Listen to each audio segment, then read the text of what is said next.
ওমাল হায়াতুদ দুনিয়া ইল্লা মাতাউল গুরুর।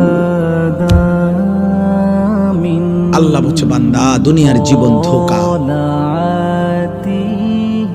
দুনিয়া আমি সাজাইছি বান্দা, সব আমি সাজাইছি। আমার সাজানোটা আমি আল্লাহই বলতেছি ধোঁকা। আমি সাজাইয়াই আমি বললাম এটা আসল না। আসলটা আমার কাছে আসমানে, আখিরাতে, জান্নাতে।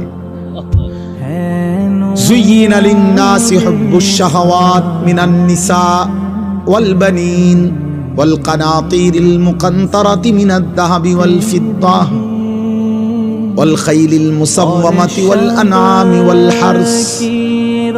আল্লাহ তাআলা বলেন, মানুষের জন্য আমি আল্লাহর পক্ষ থেকে সৌন্দর্যময়, লোভনীয়, আকর্ষণীয়, চমৎকার করে সাজিয়ে দেওয়া হয়েছে নারীর আকর্ষণ, সন্তানের আকর্ষণ, সম্পদের আকর্ষণ, দামি যানবাহনের আকর্ষণ, চতুষ্পদ জন্তু জানোয়ারের আকর্ষণ, ক্ষেত ফসল উপার্জনের প্রতি আকর্ষণ।